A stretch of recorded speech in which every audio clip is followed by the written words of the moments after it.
You're listening to the RE Social Podcast with your hosts, Andrew and Vince from AnVi Invest. For more information, go to anviinvest.com. Welcome back, ladies and gentlemen, to another episode of RE Social Podcast. I am your host, Andrew McCormick, with my amazing co-host, Mr. Vincent Rodriguez. It has been a few months for us since we've really prioritizing getting our assets just in a better place. So probably a little lesson in there. Maybe we'll go into that later in this episode. But what we'd like to do is welcome one of, I think this is definitely a very worthy guest in bringing us back into the swing of things. We do a lot of meetups, meet a lot of people from all walks of life. Most of them are not moving and shaking. This guest does not fit that mold. He is moving, shaking, has been doing so for years. Can't wait to hear about your journey. I know just a little bit. So without further ado, Mr. Dan Borland. Yes. Tell us about yourself. Andrew, great. Good to be here. I've been so excited about this podcast. And I know you guys, I watch your shows, I listen, and I'm really glad to be a guest. Thanks for inviting me. So my background is Orange County-based commercial real estate finance. I've spent 25 years at banks being in the commercial real estate space. So I've been around investors, industrial, office, retail, and apartments. So I hang around with those guys and built up a lot of this county through loans that we made in my banking career that I had. And starting in just as soon as we had the great financial crisis in 2008, I was at Washington Mutual. So people's like, well, what's that? That was a savings and loan based up in Washington that failed.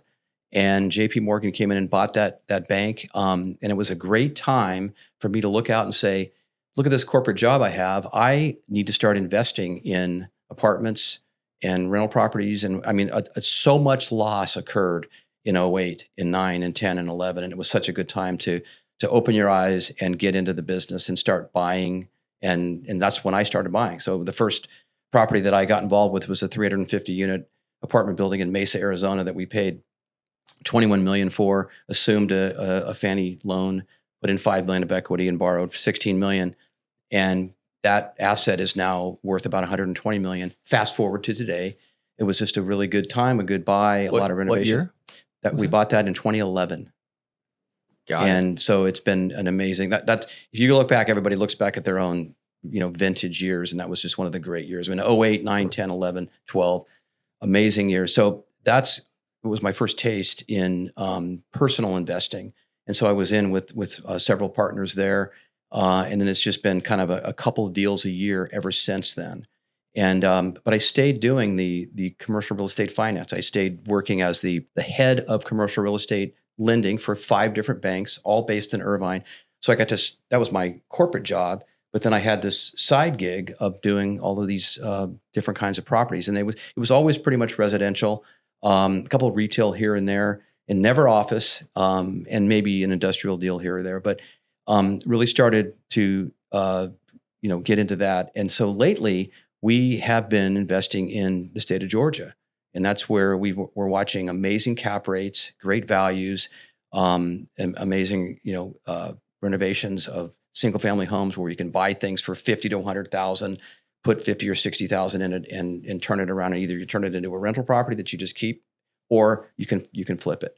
So we've done that. And now we have 75 homes down there. And then we just added more to that and bought an 80 unit apartment building. So now timing has been tough. I think anybody that's bought in the last, since 21 when the rate started, or 22 when the rate started to go up, it's been a pretty tough purchase. Most people are not really happy with the things that they've bought since 22. But I have loved being an investor. I love the timing of it, and it's all timing, and it's all about understanding exactly what you're buying and knowing your tenants and knowing your lenders and knowing all of your vendors and making that happen and having great partners. Oh, you said that you were in banking, and the first deal you bought was a 350 unit building. Yep. I've never heard of that story. That's wild. Yeah. So what's going on there? Like you had 21 million just hanging out in your pocket? It was a great price back in that. I mean, it was in Mesa, Arizona, and it was at the time it was a pretty depressed time. There was a lot of supply going on in Phoenix, and this came along, and we got to assume the debt And So it came along from your banking side. well, actually, it was just some guys that my employees. Their dads were the asset sponsors actually, and they came to me and they said, "We have an opportunity to buy a building that's amazing price. We love the price per pound, the price per foot, and would you be an interested investor?" And I said yes. And it was just and this is a group that's really out of San Diego. And they have a lot. That particular group now owns 21,000 apartments across the West. So how did you raise the $5 million equity? It was really just friends and family. There was really I was 10% of that, and it was just a bunch of guys passing a cup around and putting money in and raising pretty $5 large million. cup. Yeah, it was a large cup. So there was some pretty heavy hitter investors in that because they could just tell that this was a good price. And we were, it was a very scary time. I still remember 11 and I mean, 08, the shocking year that was. We were still not, nobody was really that comfortable. Lenders weren't lending. They weren't back in the market lending. So we had to assume that Fannie Mae loan, which those government loans are always, rain or shine, those loans are always around. So that worked out great. But it ended up being not a problem raising that money. Looking at the rents made sense out of that. We did renovations on that property, and now it's been fantastic. It has returned 5 times that amount of equity, and it's still got this high value that we're talking about. It's pretty amazing. And you're still in it. Yes, the same. That's great. Yeah. Wow, first deal. Yeah. And for people who might not know how these kind of deals work, how can you explain to the audience like how the split was LP, GP, bank? Yeah, so that ended up being a 70-30 deal where the LPs 70 and GPs 30, and then there was a whole promote structure. There was a little bit of renovation that had to get done, and so we set that up to once we finished the renovations of the units that needed to be rehabbed, raise the rent, and get to the whole thing needed to get to a 12% or better. And once it did, then the promote started to kick in for the GP, and now it's now operating like a 50-50 now. Yeah, that's how Ken McElroy does his too. Yeah, and it's been fantastic. All I know is all investors in this are very happy, and we could sell now. But now, what would we go by? We would absolutely need to go and do a 1031 exchange if we were going to sell this. Right. But we're right now enjoying a very healthy asset, lowly leveraged today, nice. And it's a safe equity. And what kind of debt do you have on it now? It continues to be agency debt. Oh, really? Yes. So how many years fixed? 10 years fixed? Yes. So how many more years you guys have? This one we did it. So the original loan was 11 and 21. So now it's 31. 2031 is good. Yeah. We got a few more years left. Even though that's starting to sound a little around the corner now that it's going to be 2026 next year. Mm-hmm. Yeah. Wow. Came out swinging. And so it kind of almost came to you, this deal? Yes. One of my younger bankers that worked for me, I hired him. He was a University of Arizona student, and his father is the one that was the asset. He was the guy that was actually putting this deal together. He sourced the deal. He sourced it. Was working with the sponsor, right. And was raising. And he wanted to introduce me to that group and this deal. And it was the father of the guy that worked for me. That's great. Yeah. So you're on the LP side. Now on that deal, I've always been on the LP side. Sure. Yeah. And then when was your first? All right, this is me, like GP side. I'm controlling this. Deals was that was not until about 2018, 2019, and those were going to be smaller deals, like a 7-unit deal in Hollywood or in LA. So that's when we started. Just a few guys getting around, and let's go put some money in. It was just our own money, and we'd go out and we would raise private money. Though we were doing hard money debt on these, and we were. We bought a 7-unit building right in Hollywood, did a renovation. It made a lot of sense. Raised the rents, did a cash for keys, and then ended up exiting that. It was a great kind of full circle story. And that was our own, we were just 3 guys and private money. Was that a flip or? It was a flip. Okay. Yeah. Gotcha. Yeah. Nice. Up on Formosa up in Hollywood. Now, we just, not to make it about us, but we have suffered quite a bit of casualty in terms of squatters. Oh, We have one right now. Yeah. Well, she's on her way out. But yeah, the point is, so we've got a lot of, PTSD, if you will, from that. And so if we get offered a deal, if I talk to anybody on the rooftop at our meetups and they talk about, LA County deals, I just start like backing away. and that's where that is now? That's where your squatter situations in LA County? That was No. Empire. We've never done a deal in LA County, Wow. and they a never lot will. of it is for that reason. Right. We've struggled enough in other markets. So what were did you have any fears of that? What were some of the prep to maybe mitigate some of the risk in Well, LA? I only really became afraid of that problem in the last few years when, it was really this is kind of a pandemic story. I don't know if I remember hearing about squatters before that, but and there's a company in Irvine called Squatter Squad. Maybe you guys have heard of them. There's a lot that have popped up now. And I ended up I was sort of intrigued by this whole story. So I ended up having a webinar with those guys as a guest, and we had like 700 people show up because I wanted them to be a guest. And we had an owner, we had a lawyer, we had the Squatter Squad guys. But yeah, it's all about what city it's in, Yes. and how well is that city going to enforce an owner coming home, finding out that they've got somebody that's broken into their home, and it is true trespassing, and broken into their house, and what are you going to do? And now there's laws today where you can register your house. So like as a property manager, I work with the owners to register their home so that if you do come in and find out somebody's living in there, it's now you can have the cops show up. It can be a criminal thing, not a civil thing. A civil thing would mean you'd have to evict, and go through the eviction process. But now there's just a lot more. How do you register? Can you explain? You got every city by city. There's and there's a like a form, and you can just say, no, this is my house. This is a rental property. It's me that owns it. I do want police protection in case. And most cities have this opt-in somewhere. Some of the cities that don't want to do this, and you can imagine some of them that, which ones those are, that are friendly toward owners and police protection. We're definitely looking into that. Yeah. And I never put for lease signs up in front of these. I know that helps rent the properties. I think it's illegal now. But California tells you can't do that now because to solve for the squatter stuff. Wow. Because they can break in. It's gotten that bad. Because Christina won't do it. So she said, Yeah.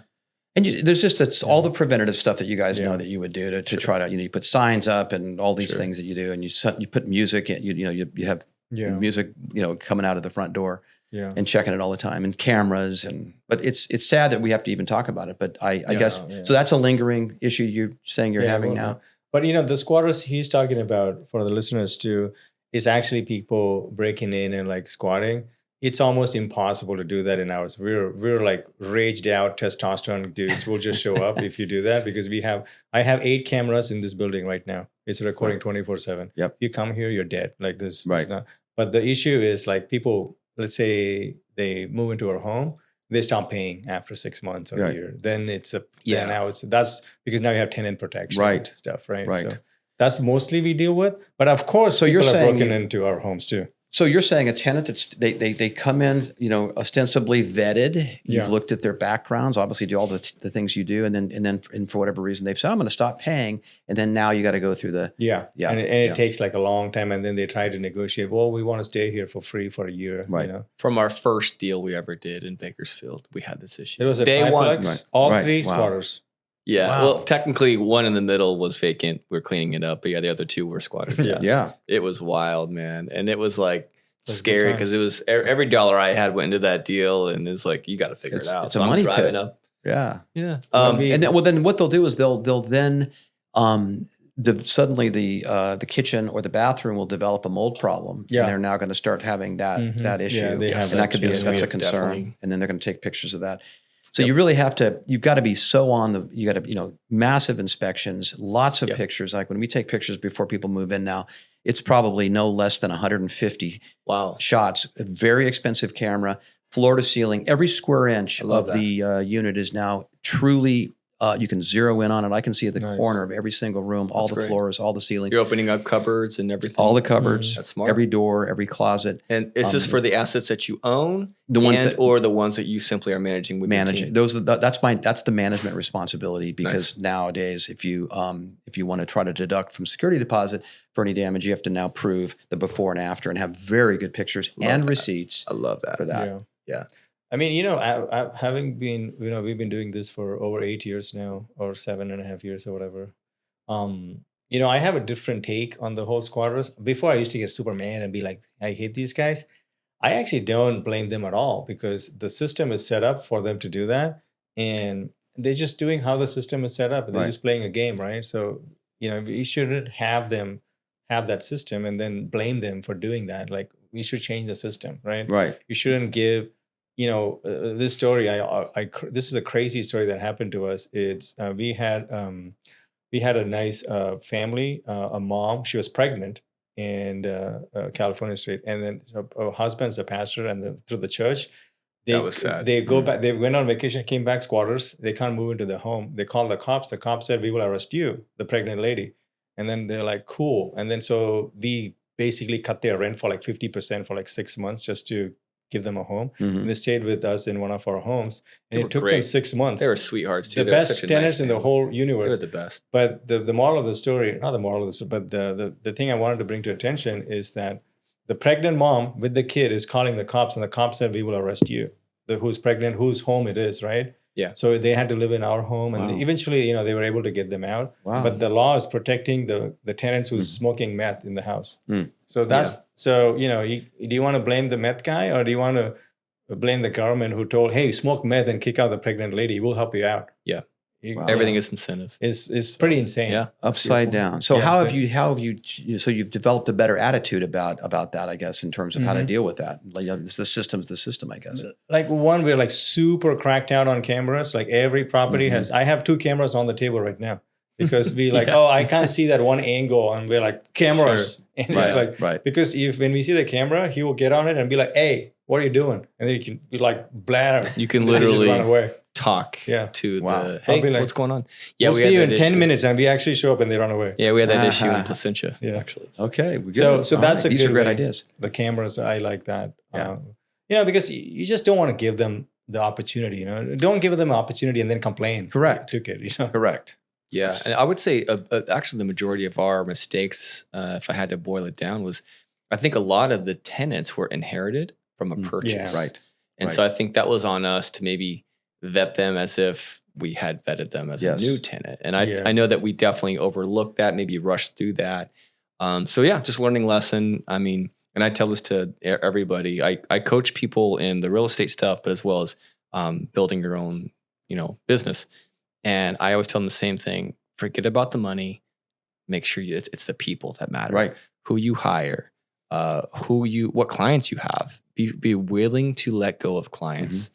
And I have a blacklist now of clients. In fact, it's very short. It's like 3 people. But the point is if they are rude, disrespectful, entitled, et cetera, or putting any kind of stress on my team, I cut them, despite knowing that, I can keep track of how much, money or income that they provide to my business. Mm-hmm. One of them was a number 2 contributor to my business in the first 3 years. I'm referring to my other business, not the real estate. Sorry, but the example stays the same. Sure. And I actually, after the second admin had been just like, I'm emotionally distraught when I speak to this person. Point is I had changed the policy. They insisted we make an exception for them since they'd been there so long.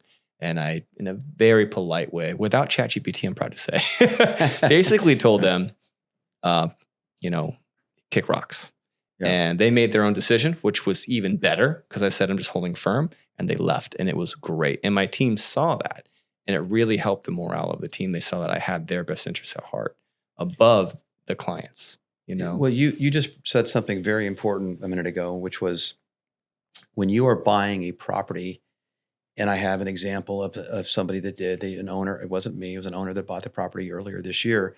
And there was so many people that wanted to make sure that transaction happened. The selling broker, the buying broker, the owner, the buyer did want to buy this thing. They had some 1031 money. They needed this thing to happen. So what does that mean? It means that the tenants there was a couple of vacancies.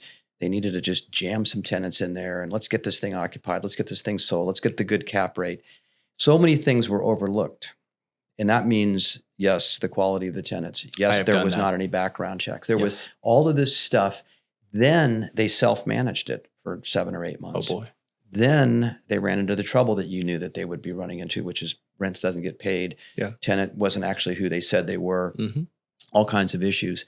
And then there was, they're storing things in a garage in this place. All of these things were going on, and it all started to unravel. And it was and so now the price you pay for something like that. Oh, and then one of the units was not really a legal unit.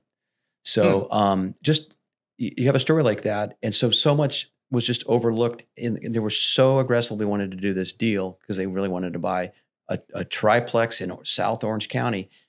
And now there's a whole mess. Now you're not going to take on the management gig. Now you're not going to take it over because you're going to step into a lot of liability. Mm-hmm. And now the owner needs to go and unwind from that problem by getting an attorney now and going through the eviction process themselves without the assistance of management. Yeah, it's always harder to take apart a broken engine and replace it and fix it to where it works, rather than building it right the first time. Right. And so obviously anyone listening, the analogy is take your time, build it right. Who you bring in is so important. Take your time, take the loss. We actually just had this conversation literally, I think yesterday about, some vacancies. And we were just like, we would rather have this minimum and have it vacant than have somebody in there who's paying for half the price. We've done that. We've got enough Airbnbs where we've learned that lesson as well. Right. Yeah, it's quite interesting. So the long-term rentals versus the short terms? I mean, you like, I only do long-term rental management, but short term's its own animal. Stay there, stay sane. Yeah. Please don't do it. No, I'm not going to. I'll take your advice. It's a lot more problems. I had a full head of hair when I started. It's a true story. Yeah, he's actually not even lying. I had a 4-pack abs and full head of hair. He was jacked. Yeah. Now I'm crazy. It's like that Obama, but like when he took office, and then when he left, you're like, oh, that's a different human. He looks better now. Does he? Yeah. Now he's relaxed. Now he's kicking on the beach. Chilling, yeah. He's looking pretty relaxed. Yeah. Well, there's so many things you can do for, and I know we talk about like what are we? I mean, are we just rent collectors as managers? And we're not. There's so many things you do for people. And think about all of the things that owners don't know or that they need to know. Whether that's they have a large lot in North Orange County and they need some help. Maybe that ought to be a couple of ADUs back there. Well, who's going to actually go unwind all of that and help them get it zoned, get it maximized? How do we maximize the ROIs on these rental properties? They don't have very good insurance. They can get a better mortgage. They don't, you could spend maybe, $8,000 to renovate the thing and go from here to there and rent. And these are things that I know you guys know really well, but that's a lot of people just don't know that. Accidental landlords don't know that. And they need the assistance of an asset manager to go be along their side to help weave all that through and then, get paid for it and then help them maximize their investment. But there's just so many of those stories. When I talk to owners, that's really what we talk about a lot. It's not just rent collecting. Yeah. Sure, we do that. And I think we probably skipped that a little bit, but for anyone listening, Dan, you own a management company. Right. What is the name of that company? It's called Keyrenter Newport Beach Property Management. Gotcha. Keyrenter. What's the website for that? Just real quick. www.keyrenternewportbeach.com. Perfect. And it's part of we're a nationwide company. I'm the Orange County guy. It's a franchise that I bought a year ago and I'm building up now. Nice. And so it's kind of like a franchise like RPM? Yes. It is. Okay. It is very much. Cool. And we have our own systems and there's 70 other owners, roughly 70 other owners across the country. Nice. So we all get to, partner with each other and trust each other and talk to each other. Share sources. Best practices. Share practice. Yeah, that's great. Forms and it's a great family. Keyrenter's a great family. You met our buddy Tom Cater. Yes. And he were just talking about owner Tom. For RPM. Yep. In Inland Empire. So he manages actually our portfolio in Inland Empire. He's fantastic, and we met at a meetup. We then did it like one-on-one, he and I, and have become friends. And he's because of you guys, because awesome. And he is a solid guy. Absolutely, no question about it. Yep, great guy, a true winner, as Vince would say. Yeah, he just knows a lot of stuff. He just, Yep. and he's also got his attitude. He's so calm. Yep. He can just like, you could tell him anything shocking and okay. Yeah. Yeah. He has because that. he's gone through way worse. He really has. He has. He's been through the war. Yeah. Yeah, we've had him on the podcast a couple times, and he's our go-to guy. Like I said, at this time of the recording, he's actually helped me find a second location for I want to start doing some with the locals, like Dan and Tom, and have like a market update every season. That'd be great. Just chat. We have an extra. I would love that. Get another chair. Yeah, that'd be awesome. Because people a lot of things are changing. It's all interest rates. Where are these cap rates? What are the costs? Insurance. A lot of people are looking at these, and it's like it does cost a lot to to renovate your place, get it rent ready. Where are rents going? What cities are great to buy in right now? What should we be avoiding? What about the laws in those cities? That's another thing. There's specific things. All the questions that you just asked? Yeah, I always ask myself please, that. Dan. Like San Diego. Okay, I love San Diego. It's a great place, but there's just stuff going on down there right now, going through the council. So if you have a property in the city of San Diego, you're going to be watching little like rent freezes, and you can't charge. Oh, they're doing that in fees. San Diego? They're gonna. There's some legislation being proposed down there in the city. It's not the county, but the city.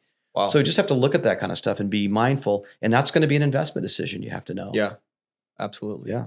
And so how are you keeping your finger on the pulse of things? Because like we don't even know that, and we're like looking at deals and managing and all that stuff. So how do you? I'm scouring. I'm always trying to follow, like whether it's social media things or just any LinkedIn, anything related to the cities I'm in. I want to always be in control. Or please send me. Yep. And it's a lot of AI as well, but I really want to see and know anything that's happening legislatively going through. And I talk to. Again, we were talking about good vendors and good people in your life. So like, the idea that I've got to have an eviction attorney, you got to have an eviction attorney, but those guys are the ones that you go to lunch with and hang out with and go, hey, what's going on in the business right now? Is there anything I need to be aware of? What interesting court cases have you just gone through that was shocking to you in whatever city?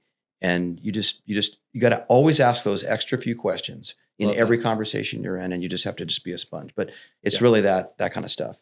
Have you been to court recently? No, I have not. I get to proudly say no. Nice. Yeah, right. We send people, but we are in court every year. One thing or the other. Yeah. We don't go, but we'll send like Tom or somebody from Tom's office was there just there last week. Yeah, and you feel confident because your paperwork is good and secure and thorough. I mean, I say that. I mean, I'm saying that because that's what I know. I worry about that kind of stuff. Everything in this state is, if it's not in writing, forget it. It has to be in writing. You got to overdo it. We used to get way more agitated in the beginning when we were young and like testosterone filled. Now we're just like, we're just old with no testosterone. Yeah. We're just like smoking a cigar in the back, like, another 20 grand down the drain. There we go. I think there's a bit of it being battle hardened and just kind of understanding this is what it is. Mm-hmm. But we make like, I'm sure you do it too. We're more relaxed, but it's like you're leaving at that particular time, the court order, all that stuff. Yeah. But we just don't. Otherwise, it's like really bad for your health, Yeah. Trying to be. If you have to go to bed and worry about that every night. I mean, so you've got people around you that you love and trust, that you've for years have worked with. Yeah. And team is everything. Yes. Yeah. Number one by far. Yeah. Who you partner with is important. And then it's just top down from there, man. Who you choose as even just the handyman. We've learned everybody counts, everybody matters. Absolutely. And we do the same thing. We try to spend time with those people. We hang out. I remember with one of our main handyman now, somehow we got a hold of him through a cleaner that I'd hired out in, Mentone or something. And the point is we spoke to his dad initially, and then it was him, and then all of his brothers help, and they are awesome. They attack anything that we need. They're quick. And I remember one of the first things. He's at Jasper right now. Yeah. And one of the first things that we did is we bought him lunch and beer. We just talked about life and girls and just whatever, just fun, just guy talk. And that really, I think, helps set like the tone. And he's one of our favorite guys. Isn't that great? Now I consider him a friend. you know? Right. And he's so he knows reliable. the keys to all of our house. He can come in. He walks in our house. anytime. Hey, Yeah. come hang out. Take a room. Yeah, he's the best. He took a shower the other That's day and went great. on a date. Yeah, of course. Yeah. So yeah, Those are the kinds of relationships that I mean, it's that kind of stuff that matters the most. A great, trustworthy handyman, electrician, plumber. Those hard to find. and they're great people. They work super hard, and you're treating them as equals because they are. And to bring it back to you and with your business, I mean, that's why it's so important to have somebody like you who's already like, I got it. Right. I got your vendor for every little thing. Right. You got a guy That's on a right. list. You probably have 3 guys on a list. And you got to have the 24/7 guys, the 2 a.m. guys, the ones that are saying, I'm not the 2 a.m. guy, or I am the 2 a.m. guy. right. Totally. Right. You got to have those notes of like, oh, I don't work Sundays. Okay. I'll charge you double on Saturdays. Oh, like all these little nuances that you learn along the way. Yes. So that is why I think, just to shamelessly promote, what is it you do? It's so important to have a good management team. Holy cow. That might be just number 2 under who you partner with on a deal. It's a close second. Right. Though. Right. Who Yes. you partner with, and therefore who they hire. It's top down. It's something I look for now that I heard, I think, on the Bigger Pockets podcast was how you do anything is how you do everything. So now for me, I'm actually bringing on a new admin. Right. And I actually, in the middle of that first interview, it's a Google Meet. I'll write out a sentence. I'll have one typo. Ooh. And I'll ask them, what's wrong with the sentence? And I'll wait. Yep. And if they're not giving me, I'm serious. And I'm not a grammar Nazi. I'm not like, and I'm still like, I use ChatGPT all the time. And I understand that you can, but I know that how you do everything, how you do anything is how you do everything. And I need somebody who's not just educated, but who's detail oriented for that particular role. They're paying attention. Think about it. If you got a lot of typos and you're in the communication with everybody else, it's reflective of you. Right. So Absolutely right. I have a thing about misspelled words. It's a pet peeve of mine. It's just lazy means you're not at this point. Yeah, right. With autocorrect, just take the extra second. So it's even more worse now because it's so much easier than it even ever was. So all that is to say is, man, what you do in owning a property management company must be a lot of work.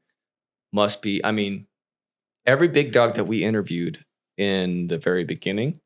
Remember, they all had their own property management team. This is right when we were trying to figure that out. If you have a lot of units, then sure. And of course, they had economies of scale. Right. And then after being in it for a couple of years, we quickly realized why.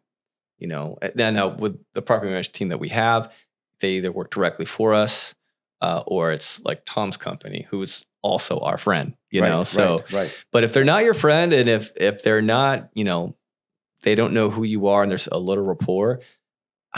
We just experienced so many terrible companies and so many mistakes where they would take, I remember we had a vacancy, and you were saying this up in Bakersfield, where it was an exchange, a lockout, right? And apparently there was no locksmith. Yeah. So you called a locksmith and you just knew that they were going to drop that ball. That's how I had my guy there. Yeah, how insane also, is that? Yeah, that is. Wow. What's that? His name is also Juan. Juan? Yeah. The Juan's for the win. Juan's are number 1. But yeah. That's what a lot of these owners, first of all, you got to be able to make them money, not cost them money. That's what the whole attitude better be for any property manager. And you got to call them back. And I'll admit, the reputation of this property management business isn't that great. It's just not. There's a lot of people that are doing it. Yeah. Owners are pretty skeptical. And I talk to a lot of them, and they're just going, okay, you're just another guy calling me. And why are you going to be different? How do you differentiate yourself? And those are great questions, and it's fair to ask. And so they usually have kind of an attitude.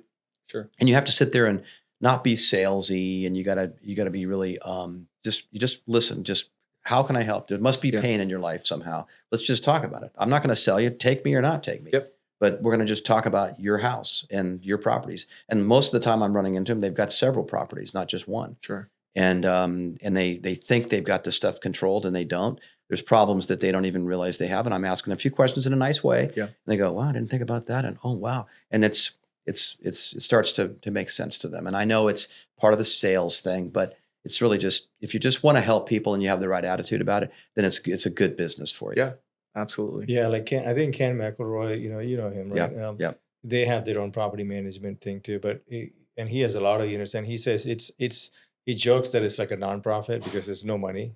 He's not making any money in it, but he at least controls it. Right. So, but I see it kind of different. Like, what you do is, it's like I get agitated sometimes and I'm like yelling at everybody, but I only do it when like something's like off and I have too much going on. I can't handle it.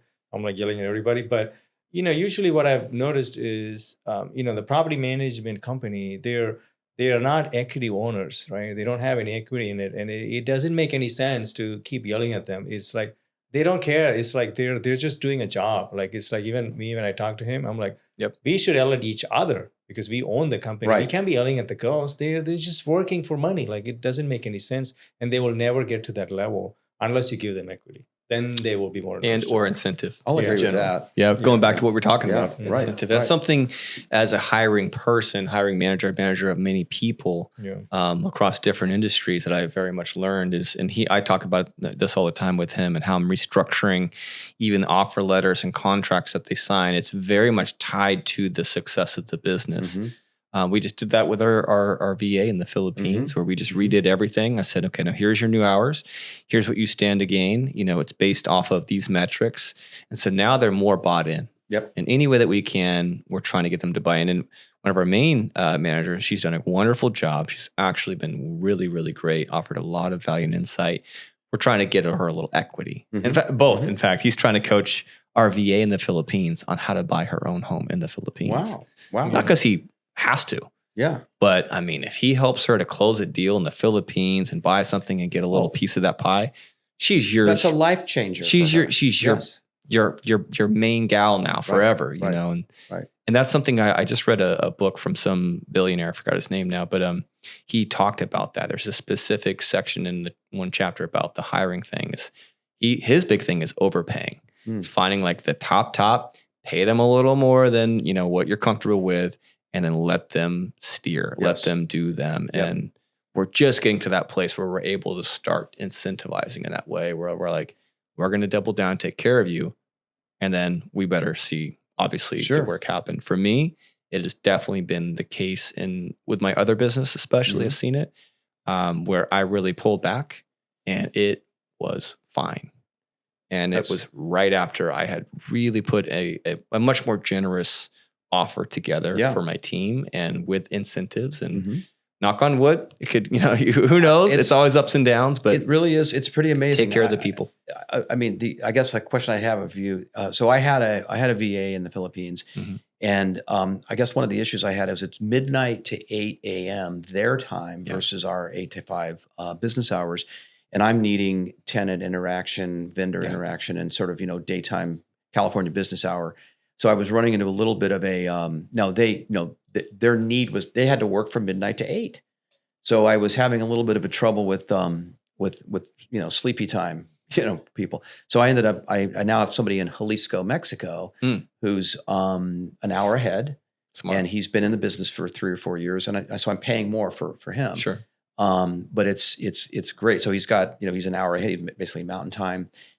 Knows my software, knows the business, knows tenants, knows maintenance, knows leasing, knows the software. Probably fluent in both Spanish and English. Absolutely. That's a big that asset came too. in really handy the other day when we had a Hispanic family moving in. Beautiful. So it's like, and I just started him a month ago. So that's a great story. And I just like that he's kind of more on our business hours. Totally. Yeah. I mean, that's an inherent, issue. Yeah. And we just had to have that talk with ours. And we were just like, hey, it is what it is. Yeah. I know. And she shows up to the meeting. She'll, we'll be there tomorrow. And it's like 3 a.m. her time. And I always say, hey, thank you. I know.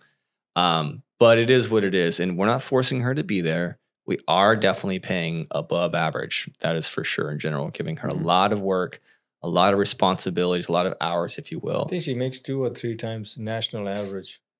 Yes. So, but she is on it and saves me a lot of time. I use her for everything. I'm starting to build her into more of my personal stuff. Nice. Booking massages, ordering groceries. I'm serious. Because the less I have to worry about all those things, the more I can double down and laser focus my energy, which I'm almost 40. It's declining. Right. I can feel my energy, right? Right. And so the more I can hyper focus on just a couple things that I do best to move the needle, the better. Not because I feel like I'm above it. It's because I know that if I do it, it throws my energy, it throws my focus off. If you give me like 3 hours to just go hard and brainstorm on the next offer, the next deal, the next, I don't know, whatever it might be, the needle mover stuff, that is the best time. And so I'm very aggressive with my time and how I'm directing my sources. That's right. And the VAs, and obviously, you at some point just have to take a risk, hire somebody, do your best to interview them. But at the end of the day, you got to let them take the wheel. And in my opinion, if they're not knocking it out of the park right out the gate with how they talk to you, with how quick they are to respond, with everything, I'm out. Yeah. I'm moving on. That's right. And you have the ability to move on. You don't have to worry about, they're not really, they're employees, but they're interchangeable. And it took us 3 tries to find a good VA, by the way. Right. So so time is everything. And all we do all day long is spend time figuring out, how do I buy back my hours? What interesting new vendor do I need to go hire right now? Totally. What VA task can I go and delegate to get back 2 hours of my time this afternoon? And that's what I'm constantly doing that. And I know that like you love your mornings probably, right? So like that's your time to do all of your best thinking. And yeah, I do the same. Yep. Yeah. And the amount of things that I do gets smaller and smaller every, I would say, month at this point, but year for sure. And that's why things are getting a little bit smoother for me personally. And why I'm starting to hit a stride is because I've learned that lesson the hard way. I grew up in the Midwest where it's like blue collar, do everything yourself. Oh, you got an engine problem? Well, just go fix it. Right. Like serious. Right. I don't know the first thing There's about a lot of good stuff about that. Good values. Sure. Right. There is some pros and cons to it, but ultimately I would say, that's what I tell people who are looking to do their first deal. I always tell them, cool, partner with somebody who knows the game. Like you literally, you did it at a way bigger level than I would ever advise. It was a big deal. It worked out. I'm glad it worked for you. Right. But I tell people to do the same thing because there's so many ways to go wrong, like we were just talking about. I mean, if we just go over just a list of ways in which you might mess up your first deal because you don't have solid management or just a really decent knowledge of the things that can go wrong. I mean, most people end up losing money on their first deal. Right. Losing their shirt. We lost money for a few years too. We did. Did you guys run into any partner problems where you had partners in the deal that you brought in and then you thought you understood them or trusted them and then you stopped? No. Something happened? No? We don't have any partner problems. We fight every day, but other than that. Very proud to say that's not been an issue. Yeah. Because the partners are his mom and my sister and my best friends. Good. Friends and family. Yeah. We don't even do deals if we don't like you. We don't care. Yeah. We have to like you. We have to have conversations, dinners. Right. I mean, anyone new in our circle, we just kind of assume it's not going to work. Right. And occasionally we align on values when we talk. Like, hey, no, for real though, if you're not prepared for this and this and this, right, the good and the bad, we're not trying to sell anybody either. We're just matter of fact, okay, do you have the criteria that we're looking for? Do we have the criteria that you're looking for? Right. We're just trying to see if it's a match. It's like a marriage, Totally. and you need to, you got to see, what are they like under pressure? What are they like when the chips are down? When all of a sudden you might have to do a capital call.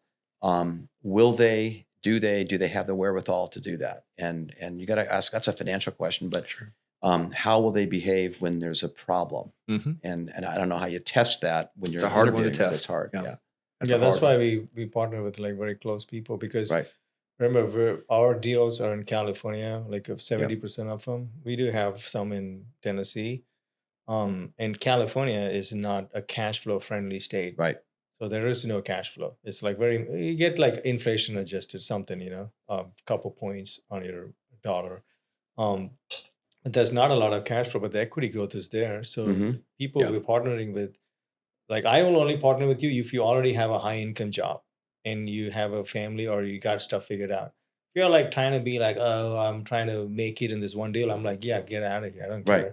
That's right. Our business is, I don't really care about, oh, look at me, I have so many houses. I could care less. Right. I don't care. I'm only doing deals to reduce my tax burden for us, my sister, stuff like that. And I'll do 1 or 2 deals a year. I'm not out here trying to be like, guys, listen to this podcast and send me 50 grand so we can buy I don't care. Keep your 50 grand. Be That's poor. right. That's right. Yeah. What about you, man? I have some issues where we partner with some people, and I thought I knew them, and they and there's trust issues, or whether they've got the money to put into a deal, or whether or not there's just some stuff that's come up, and then you have to go now start extracting them out. You got to start buying them out and start making them go away and start that increasing. Must be difficult. It is very difficult, and these are tough conversations. And maybe people I thought I knew, and now you got to go sit down and tell somebody that you've known for maybe 15, 20 years, that there's either a trust issue, or I'm going to buy you out, and it's business, and you got to kind of go from a personal relationship to a business discussion, and it's all business, and you got to get the emotion out of it. But it's been tough. Let me ask you this, because I can tell it's probably happened recently by the way you're talking about it. What would you have done different? How could you have prevented it? What would you have said or vetted them? And have you thought about investing in real estate and taking advantage of all of those benefits without any of the work? That is something that AnVi Invest not only provides, but has been providing since its inception.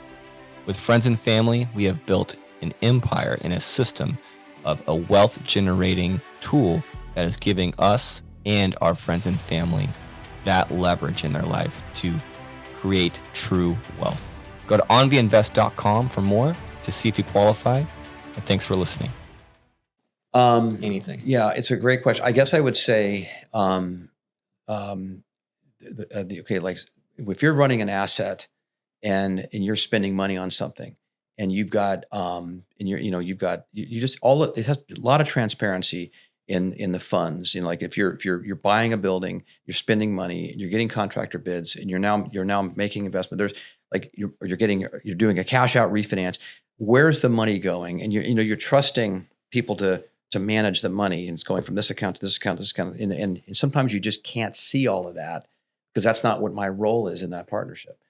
Somebody else is running that role in the partnership, and all of a sudden I'm looking at the dollars and going, I remember what the original pro forma said. And I'm now looking at this thing going, wait a minute, this is not what these numbers, none of this makes sense today. Suddenly this investment's not what I thought it was. And I'm trying to go back and look at all the breadcrumbs and and do the forensic accounting. And there's been some mistakes made and some things that now need to be explained.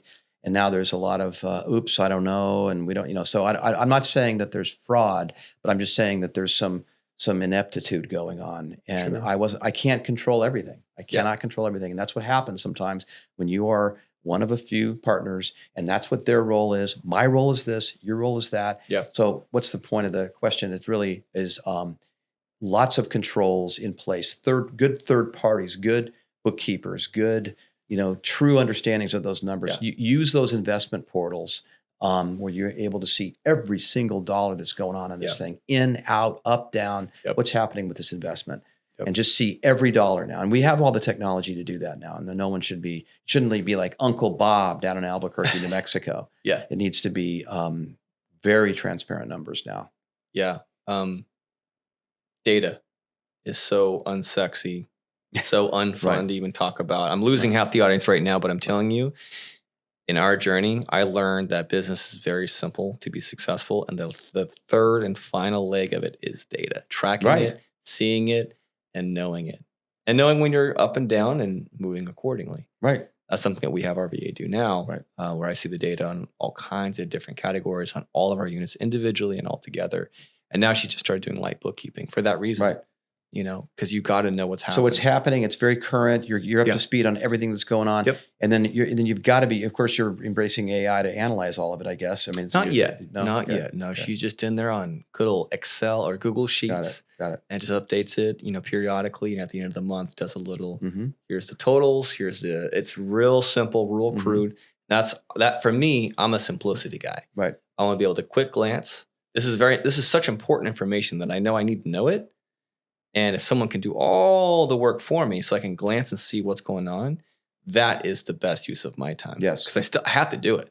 Yep. Even though I don't want to do it. I want to go, play guitar and build the next thing, But for me, I know that if I don't do that, it's easy to get squirreled away. And then I start to lose track. And then I start to become inept as a partner. And that's the part that I'm really trying to like get Right. super front row reflects seats. on you is the point. Reflects on me. Exactly. Right. So now I want to say, okay, here's what's going on. Here's where, because it ultimately comes down to the owners. Yes. It's ultimately on us. Yep. So yeah, I mean, it's unfortunate that happened, but yeah, glad you caught it. Yeah, and we did. And I guess I'm just, like if it's, I know there's maybe new investors or interested investors listening to this, and like, what do you tell somebody like that that's got, that's going to, maybe they don't have the money or they've got some money and they're going to need partners and they're going to need to go alongside somebody else. And they're going to have to trust other people. Yeah. That they're going to invest their money with. You're going to be advising them. What they're going to say, what do I do to avoid problems there? What, how do I know I'm going to have good checks and balances? We do this thing where we just kind of talk worst case scenario because those are always the first questions that come up anyway. Right. And we're just super matter of fact. If you're not okay with the risk, then it's okay. Right. Let's just not do the deal. It's fine. Right. But yeah, the risk is part of it, and how can things go wrong needs to be upfront, and there it is. So yeah. Well, so investments today. Here we are in November of 25. I mean, like what? I mean, everybody's always asking, what should I be buying right now? What's a good thing? And it's so murky right now because, interest rates are not where they ought to be. There's pretty high valuations. And I guess you have to kind of like, I had to go across the country in Georgia to make sense out of things and go buy, scrappy homes and apartments that were. Is it Macon, you said? Macon's one of the cities. There's Duluth and I've lived in Macon and it sucks. Yeah, well, that's why you only have to pay $500,000 for 80 units down there. Yeah, it's like not good. Wow. Yeah. No, it's a place that you have to know. You can't be a guy from Orange County. I had in-laws that lived down there, and so I do know. My family's in Georgia. Yeah. So I understood this little middle Georgia thing. And then we have people down there. The partners are down there, and their contractors are down there, and the families down there. So we do understand. And then you got to, the sellers, the due diligence. Boy, you really got to be kind of known what the hell you're buying. You can't just be, just that you love the price, but there's got to be a true, pathway to making money on these things. And you got to put so much fluff. Like you got to buy stuff like a 14, 15 cap, and it's going to whittle its way down to maybe a 10 or 11. Still okay. Better than here. So that's why we're making sense out of that. Nice. So Dan, you got a bunch of properties. So for people who don't know, residential, what Drew and I deal with, we have 14 properties, right? 24 some bullshit units, but they're all 30-year fixed debt. Mm-hmm. I have one with a 3-2-1 prepay, but it's 30-year fixed, right? Right. 3 is already gone. So it's only 2-1 now prepay if I refinance today. Now you have a lot of commercial loans. And for people listening, if it is not agency, it's only 3 or 5 fixed. If you get agency, you get lucky, you get 7 or 10 fixed. And that's also tricky because if you get a 7-year fixed, it could be a 5, 4, 3, 2, 1 prepay. If you want to refinance the first year, you got to pay 5 points, and the loan is $10 million. You're $500,000. It's like expense. So do you have anything? Super great point you're making right now. And for the people that are listening, 1 to 4 units is designated as residential, of course. I know people know that. Yeah. And that's when you're eligible for the big 20 and 30 year loans. Those are just fixed rate, fixed rate. And that's those beautiful. So like getting a 4-plex, 3-plex, duplex, you can get that kind of financing. And if it's 5+, of course, then it's going to be that 7 or 10 year, or shorter. But you'll get the Fannie, Freddie, and then you'll have to do bank debt or private money, but it'll be certainly shorter term. So the point we're making here is on the commercial stuff, you have more interest rate risk issue.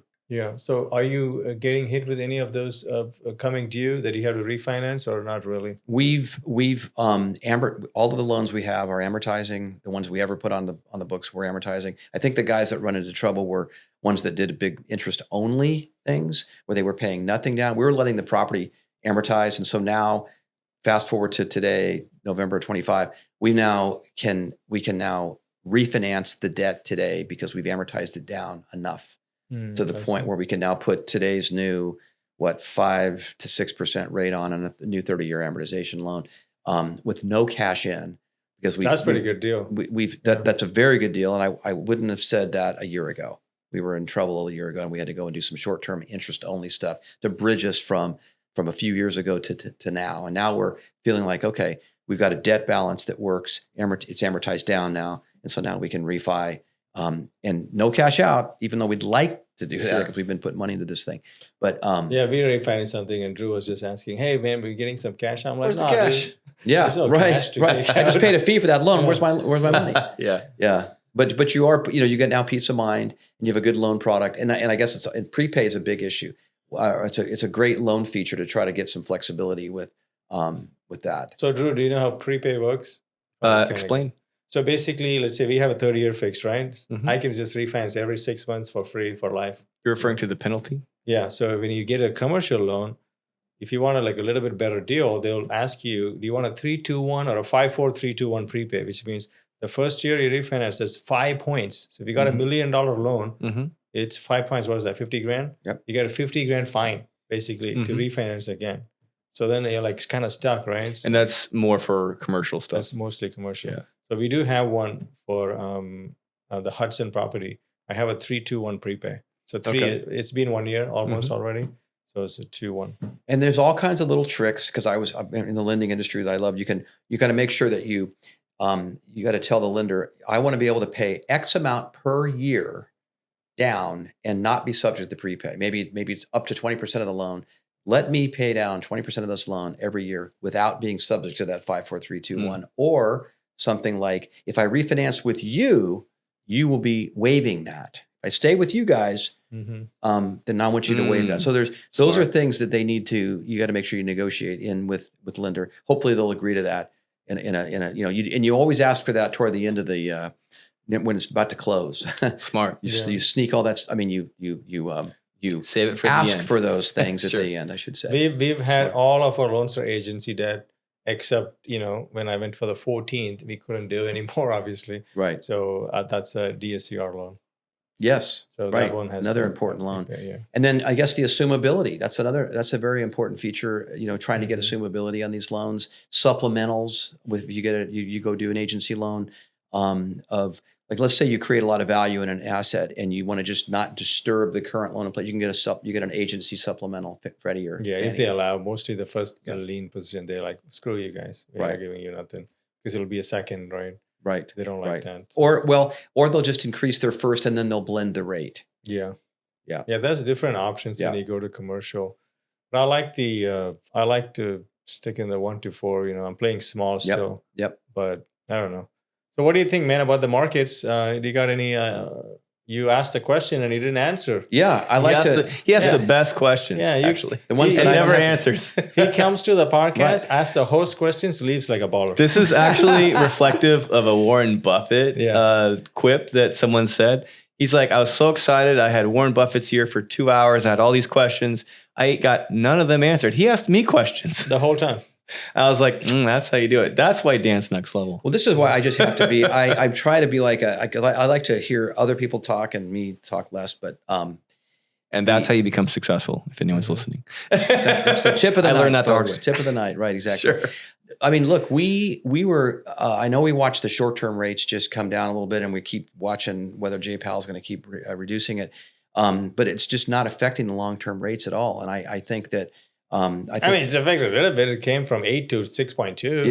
Yes, that's true. So it's been slow. Yeah. And I mean, historically, these are fantastic rates. If you go look at that, I mean, we don't like them recently, but they were low. Like they're never going to be 3s and 4s. Yeah. I'd be happy if they go to the 5s. So if we could just get to that range, that's going to be, it's going to be amazing. You're going to start watching. Buyers are going to come forward.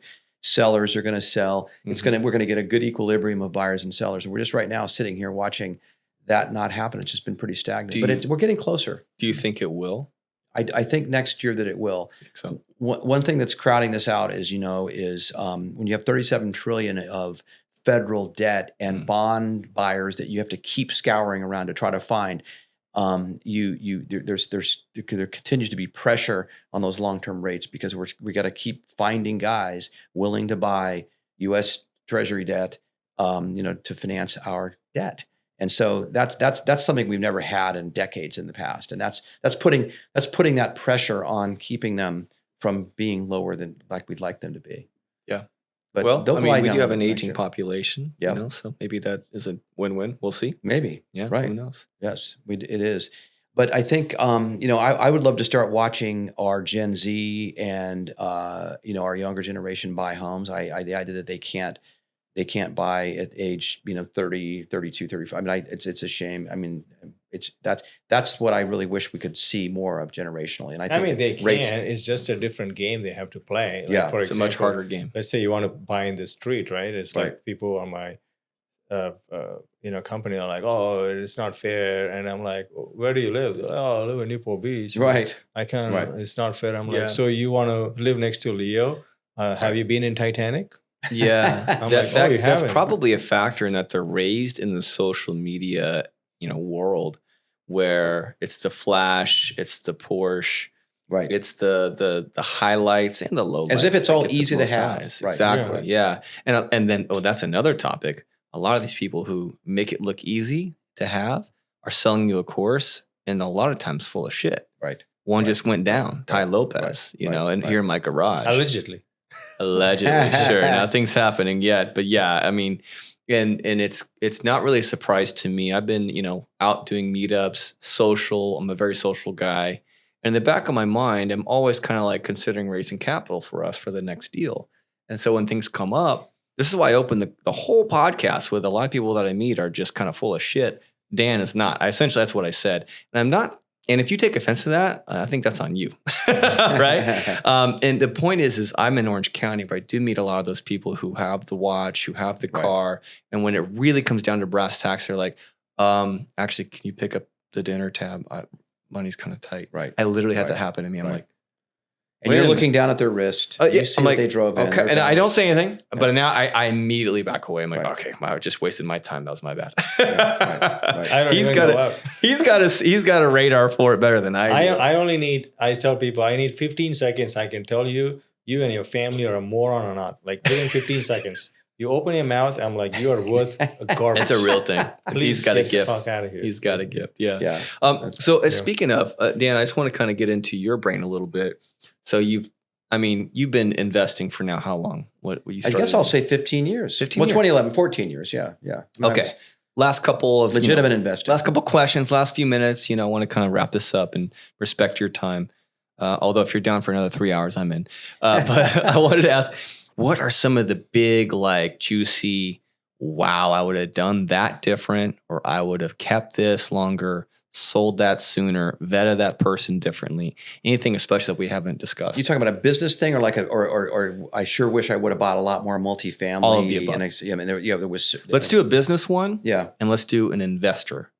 How would you answer that as a business? So I would say, business. I mean, I really would have backed up the truck with the just going crazy with a lot more multifamily in that in that 2010 to bought maybe more property 17, right out of the crisis. And that's easy to say now. Sure. But because you're tying those purchases and those great values to the rates that you had associated at the time, which were really low. Now those rates have burned off now, and you would have had to maybe do, if you bought a fourplex or less and had 30-year debt on it, that would have been the greatest thing that you could have ever done in those years, is buy a fourplex, 30-year debt in the twos.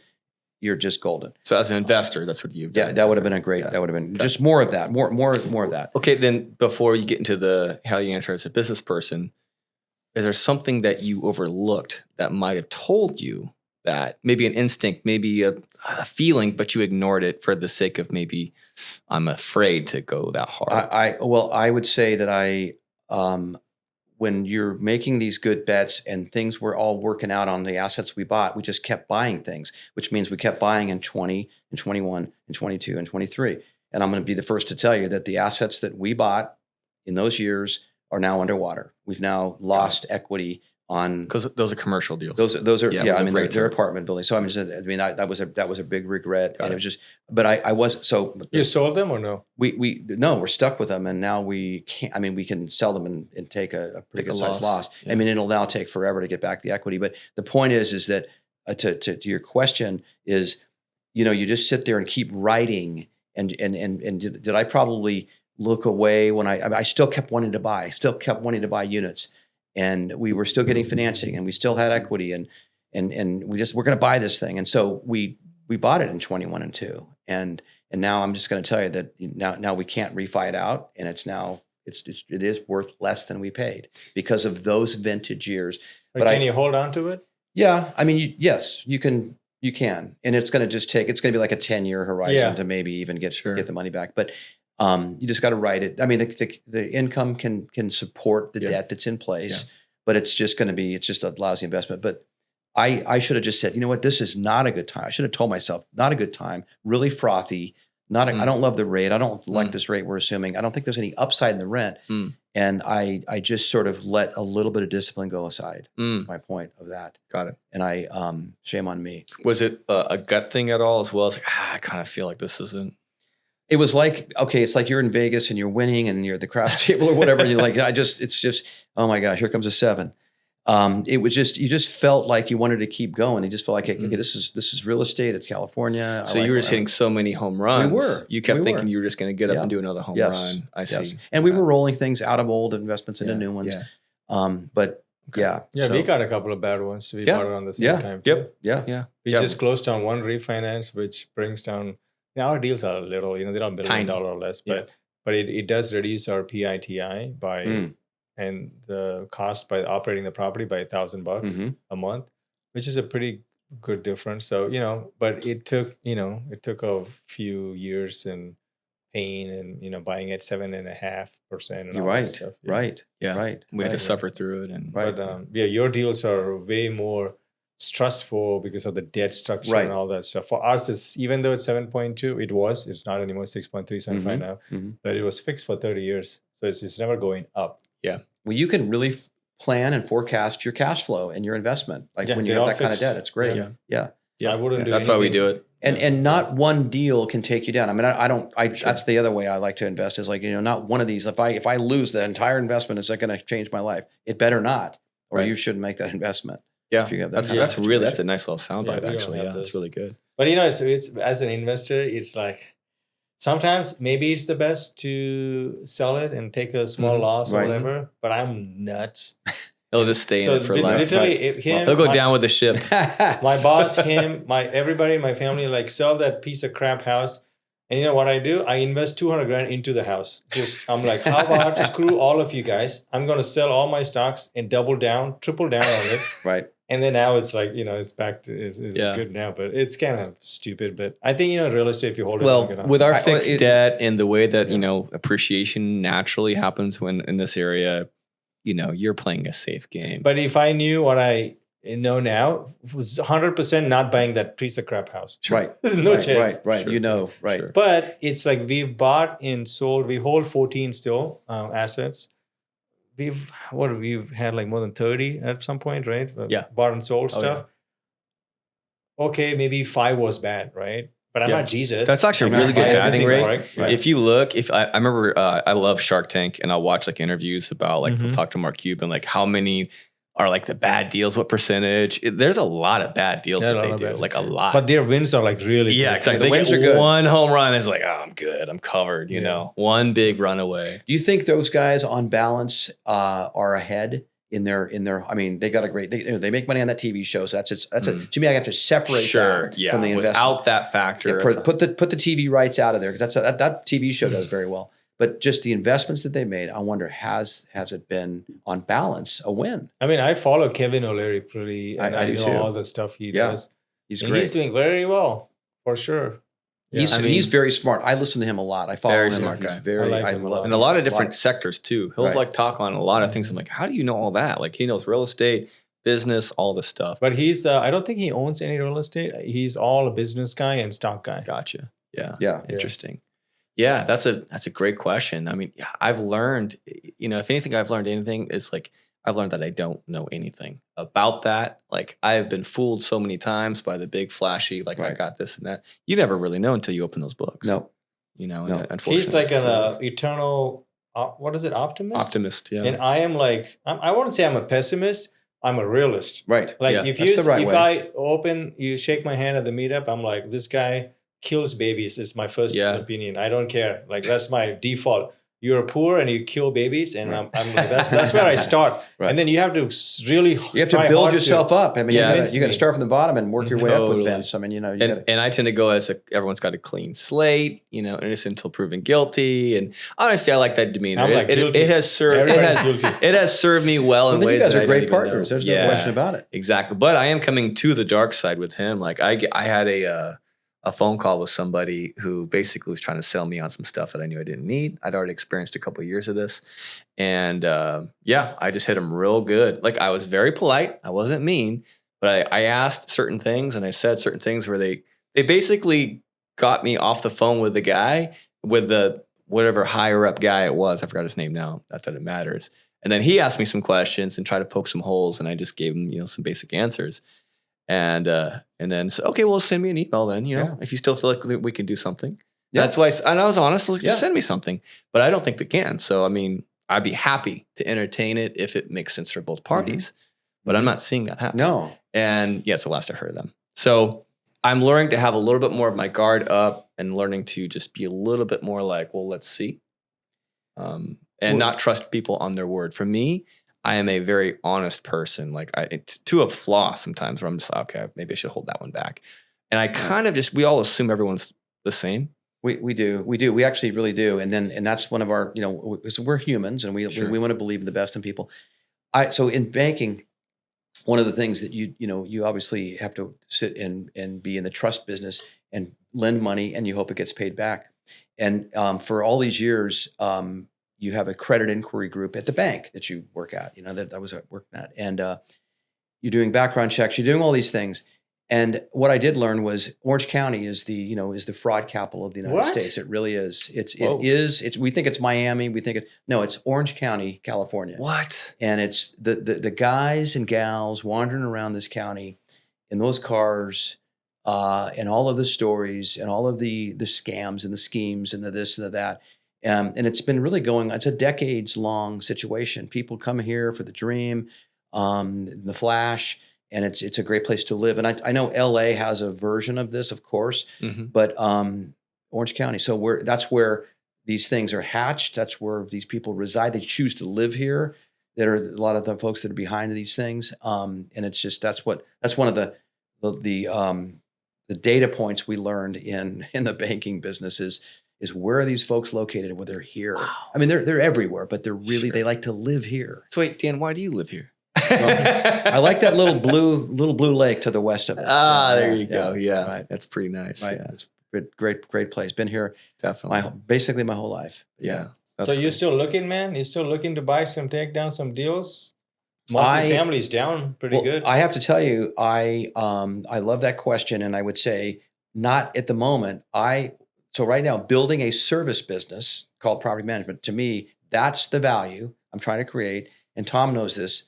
You create a service business and you start adding doors. That's right. You did tell me that. Except for the Georgia deal, right? Well, the Georgia deal that's a thing that we're building, and so that's I realize it's a little bit at odds what I'm saying, but here in California or in the West, build a service business, build it right, add doors.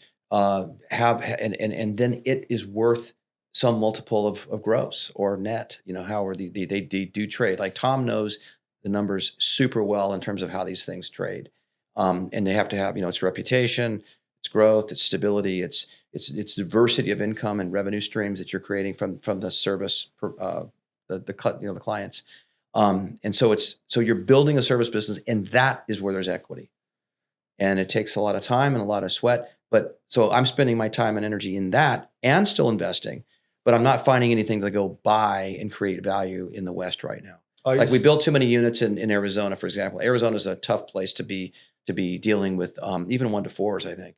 Are you still making more cash flow from your active business than all of your passive combined? You in terms of just real estate investments? Yeah. Or maybe stocks. No, I would say it's pretty 50-50 between the actives and the passives. That's pretty good. I'd say that. Yeah, that is good. Yep. It's 100-0 for us. 100 active, $0 and 0 cents in terms of actual cash flow in your pocket if you account for CapEx and all that. Yeah. bullshit. From the real estate. And Okay. don't account for tax benefits, which is in the tens of thousands. Okay. I understand that. Yeah. I mean, I Yeah, mean, that's so you're trying to change that quick. Of course, Yeah. That's why we took a break from the podcast. That's why we went real hard this year. Got the team straight. Still getting better, you know. Yeah. You know, we definitely put them to the test in the month of September. You know, he was gone for a bit. I was gone for a bit, and they did a good job. You know, things can still be improved always. But yeah, that is definitely the big priority now, is to get a little bit more. We're just now hitting that point where it's starting to function on its own. It's its own business now. And, you know, to your point about getting into Georgia, Tennessee has been that for us. Correct. In terms of cash flow, it has really helped save and bring our ship back into a stable place where we don't have to be forking out as much to just maintain, which has been great. That is great. So, that is great. Yeah. But work in progress. And then I guess expenses. I mean, what are you seeing in terms of what it's costing to own these properties? I mean, insurance is a big issue for owners here. You know, maintenance, the vendors cost more. You know, if you have to replace things, it's just the costs are higher, but rents are flattish. I will tell you, they're flattish. So I got a lot of owners that are like, oh, I'm not going to put the money into this. Where are they flat? I guess I'd say they're here. I'm back to Orange County again on that one.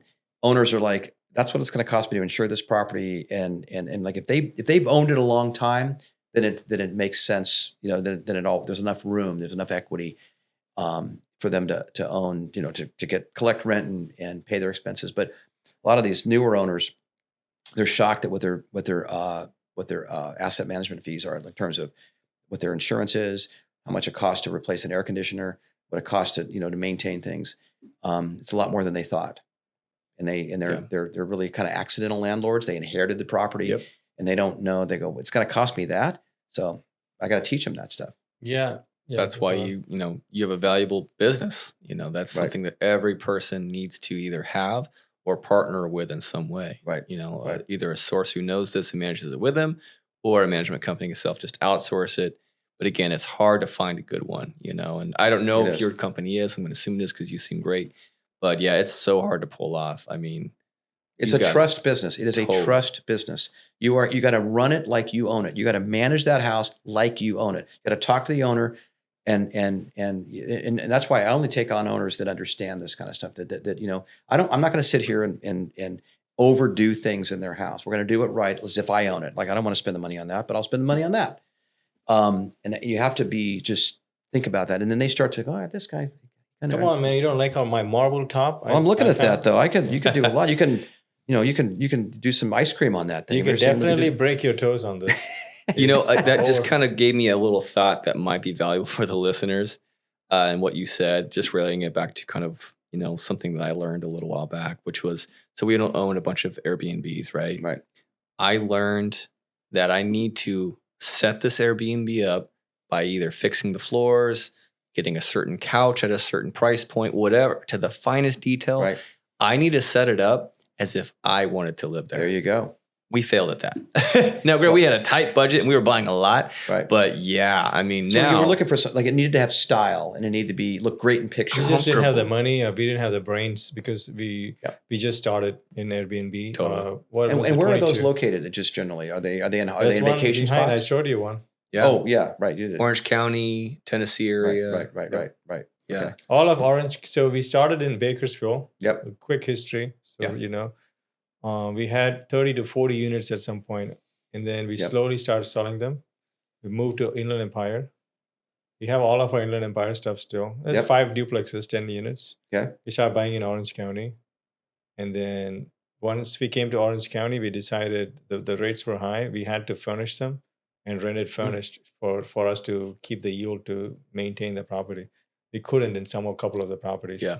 We were just been underwater. Mm-hmm. I mean, we just didn't have, you know, the income outside of that to sustain that. Like, I know some investors will buy an Irvine at a loss, right? That for 5-10 years, and then big cap. Same with like Laguna Beach. We don't have that luxury. Yeah, right. We got to be scrappy, man. You know, so we started from nothing. Yeah, I'll never do that crap. That's fucking bullshit. Well, on my long-term rentals, I mean, I don't like furnished long-term rentals because, I mean, even though you get in California, you get to if it's furnished, it's not long-term.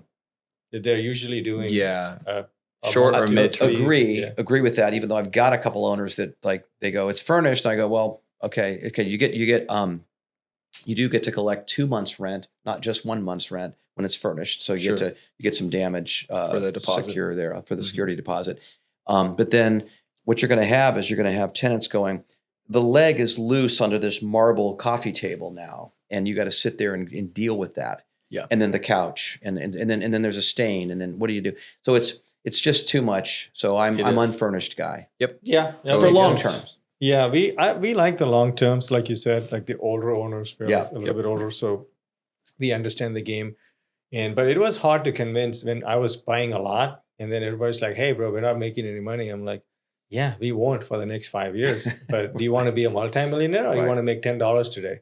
It's like, so multimillionaire takes 10 years, so we have to do that. And if the property can sustain itself, if it doesn't, I'm not talking about providing any profit right now. I'm just saying if it can pay its own bills, that's not a bad initial accomplishment. Exactly. Yeah. Right now, all of our properties definitely sustain ourselves, but our company itself costs $120,000 a year to run. Yep. So right now we make about that in profit. So we won't make any money. Right. But you're creating value. You're amortizing loans. You're accreting equity. Yeah, our properties go up by $500,000 a year. That's right. It's a long play. For me, that's my long play legacy stuff. And then for me, the music school business, that's my short term. Yeah, that's and you're going to grow, and that sounds like you're growing that. I'm growing that. Yeah. Well, I think the point here is we have things we do, and we have investments in different states. They're small, they're houses, or they're apartments, or there's building service businesses, or music businesses, or it's you got to do a lot of different things. You got to be like a Kevin O'Leary in the story here, where you have invest in interest in a lot of different things, and some of it's going to hit, some of it won't. Yep. Yeah, and I always say just find what you really like. Find something that doesn't feel like work to study, to work in, because you're going to take the hits. You're going to, even if you have a great mentor or two, you're going to make mistakes. And the way that we were able to trudge through is A, having a bigger why, like seeing down the way and kind of trusting in that. And B, just like we kind of enjoyed it in a sick way, even the mistakes. We'd be up there slugging it around, like just building fences, sweating in the summer sun, weed eating. We didn't have to, I guess.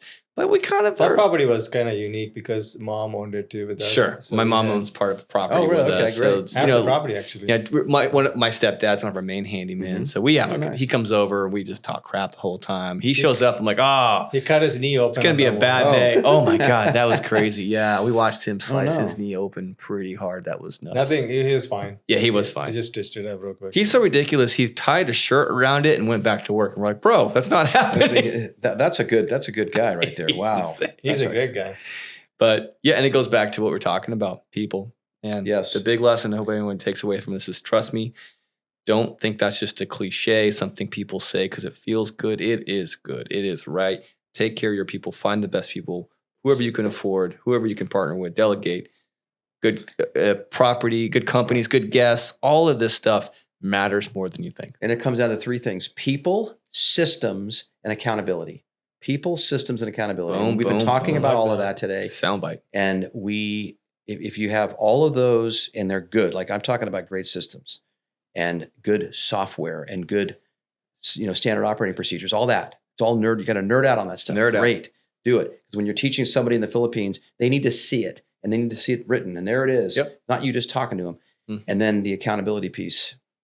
You got to own it. And you got to, and when you're wrong, you got to say it. Yep.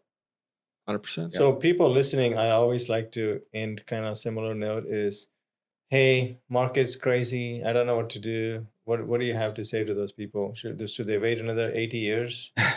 The president is in town, Well, we have a current administration for the next 3 years. And I think we've got, it seems to be, I'm such an interest rate guy. I really believe that there's been a lot of stagnation and a lot of just nothing happening. I know there's been some uncertainty with tariffs and all that, but I'm just saying, if we can just watch these rates glide down a little bit, there's going to just be a lot of different transactions going on. M&A activities picking up big time in the country right now in terms of, I know that on the banking side, but I mean, a lot of mergers and acquisitions, that just starts to change things. And I think it's going to be I'm looking forward to 26. And we're going to end this year, and maybe we'll be, I guess, 50 to 75 basis points down in rate next year, and that's just going to mean a lot of different things. Businesses, the cost of their debt, the cost of real estate debt. It's going to just mean things will become visible to buy again. Hope so. Yeah, I don't really worry about the interest rate too much because, we got some properties when the rates were super low. It was very difficult to get them. Like this property, I offered $250,000 over asking. But that was when you bought it was 21? 22? 22. We bought it the same time. Yeah. So it was, did I pay $2.25 million? No, I didn't pay, but I still ended up paying $100,000 over asking, Right. because I found some stuff in the house. But, that was the low interest rate. People were like, oh, it's too many people. Now it's high interest rate. People are like, oh, high interest rate. So those people always are a never reason gonna to not buy. Right. Yeah. And I know it's all Yeah. relative, and I don't mean to just like obsess about about the rates, but Yeah. the yield on the investment just has to be Yeah. north of the rate and have Mhm. positive leverage. Right Sure. now, we kind of don't, and that's what drives. Yeah, you're so doing much. much bigger deals. It is a much bigger play It's a for way us. bigger factor for you. We're making $200. Okay, we're gonna make $385. Like, who cares? Yeah. Right. Because what I prefer is buy it when it's 200, right? And then nobody's buying, and then refinance the property went up $500,000 into a lower rate. Now I can Yeah. get all of my money. Right. out. That's the game I like to play. Yes. Yeah, That's a great game. But Just so it's cool though for it's you. I think things are calming down. We've got to get find investments where the yields are above the rate, above the interest rate, and I think that exists, and that's going to be when the positive leverage happens. And Do you worry about the national debt at all? Or you don't I do. I have do? been worried about it. I know if you listen to the All In podcast, one of my favorite podcasts, that's one of the thing they obsess about. That monster of $37 trillion a year, growing by $2 trillion a year, costing us over $1 trillion a year in debt service. Debt service on that is over $1 trillion a year. That's a lot. I don't know what we do with that. It's going to start causing things, unnatural things to happen in the economy, and I think that's probably nobody's really talks about that. We just keep printing more money, but we've just I'm worried about that because it's going to have some effect on permanent rates, and then how much this government spends, because most of it's going to now go to the debt, paying debt service on that debt, and it's going to be $50 trillion in like 4 years. So I don't know where we go from there. That's why I was actually a big fan of Doge, and when Elon Musk came in, I was a very big supporter of that because, I mean, if you think about the way the government is set up, it's bloated for a reason. There's no incentive to not pay. Correct.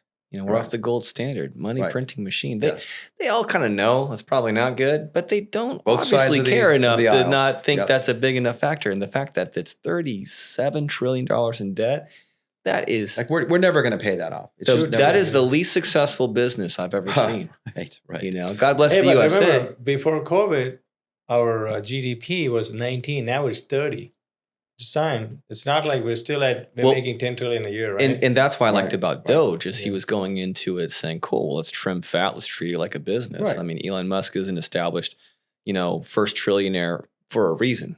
He's ruthless in terms of just making the decisions you have to make to be efficient. If you have to be a bit of the bad guy to let certain people go to make it work, then you have to. This is something I've learned personally as a business owner, as a real estate guy. You got to lean into those hard conversations. You got to let people go, and it sucks every time, but it is part of the gig. And if you can't do it, you shouldn't. You just stay with a W-2. The point is, I definitely see that it needs somebody like Elon or somebody who has a business mind and business background start treating it like as such. But the problem is every 4 years, who knows? That's right. It resets. That's right. And now it's a guy trying to satisfy his constituents over trying to take it.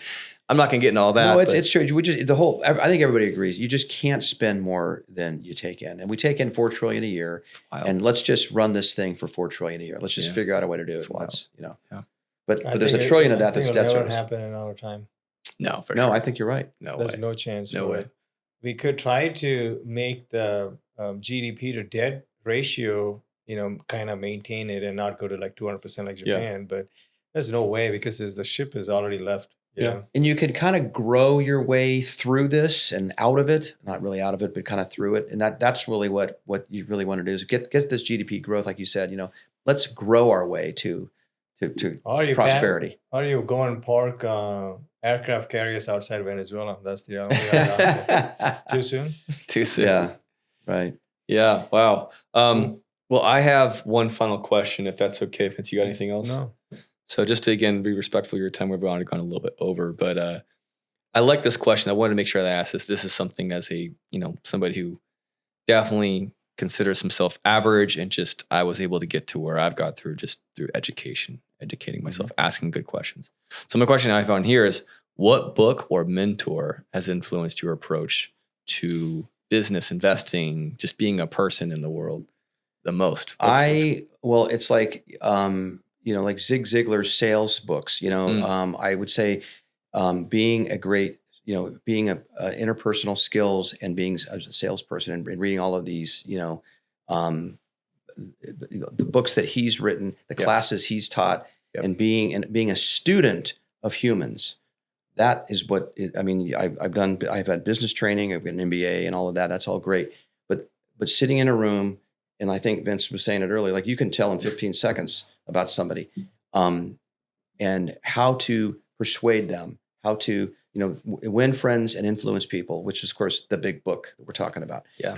And that stuff really hit with me very, very my entire life. And how I choose friends, relationships, business partners, and employees. And I sit there and there's so many things that are so many tells by when you're asking people questions. And I mean, that drives everything, because nothing happens unless you've got people around. So, I guess it would be being, reading that book, understanding it, living it. You can do all the numbers and all that, but if I had to boil it down, maybe I'm assuming something, if I am, correct me, it comes down to embracing human psychology, right? How we tick. And you have to style flex with people. You have to be willing to listen and go, okay, well, this is an introvert I'm talking to. This is they're very careful. They're very conservative. They're very, I'm gonna change everything I'm about to say because of that. Yep. Absolutely. Wow. That's great. Yeah. And that's something that's been helping me a lot, is that factor of just understanding human psychology, which is why I try to select the people who are already bringing a little bit of, I can tell there's some healthy, mental place they're coming from, energetically, or hopefully in intellect. I will test for that. And then I will, once they're in, we'll try to incentivize them. Yes. And build reward systems for progress. And I do build in, and there's always a floor, but I build in essentially, punishments essentially for a lack of performance. Right. And that has been such a game changer for me. And that's something that I do now with my my friends. So friends. it's a positive thing. It's a carrot, not a stick kind of an approach. It's not even like anything good or bad. It's just an understanding of human psychology, how we work, and just simply acting in accordance, and just incentivizing, like we were saying before with the squatter thing. I mean, are we that mad? They're incentivized. Right. In a way. Right. So it's kind of not their fault in a way, because they're just listening to their biology. Yeah. To take as much as you can, because understandably, that's just how it's always been. They're probably listening to a podcast saying how to squat effectively. I'm not even they're like, let's do it. So yeah, really great final end point. Wow. A lot of good stuff. Thank you, Dan, for being a guest, man. It's been you guys are great. Pleasure. You guys are really great. And you're a great partnership.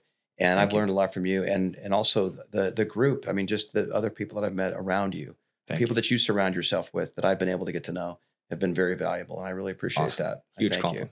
Thank you so much. Well, if you ever see me out, if there's people around me, they're good. Otherwise, I won't be there. It's true. I would just leave. He comes out of the cave. My cave. Once you a saw month. my cave. Once a month. That's his cave. You saw the inner workings. I did. And so I was very appreciative of being able to be invited in there. And I know that, like, when we go to these meetups and we're on the rooftop, and there you are, you're like, you got all these people around you. You can't even I can't even talk to you. You're like, well, he's like, they're all around him. He's basically an oracle of things real estate. Like, it's kind of crazy, the stuff that he knows. So I'm not a very outgoing, I guess I could be sometimes, but I've kind of changed. Yeah, kind of depends on your mood, but yeah. Awesome. Cool, man. All right. Well, that's the episode. Thank you guys for listening. Please subscribe. Please get into, if you own property in Orange County, you need to reach out to Dan, get into his management team. Again, one more time, the name of that. Keyrenter Newport Beach Property Management, www.keyrenternewportbeach.com. Awesome. And we'll try to put something in the liner notes as well. Thank you guys for listening. I don't know about you, but I definitely like to see 5-star reviews on any service or any product before I purchase. Please take a second to leave us a 5-star review, whether you're listening to it on Apple, iTunes, or Spotify, or whatever platform. Take a second, goes a long way, helps us a lot to grow the channel, and thanks for listening.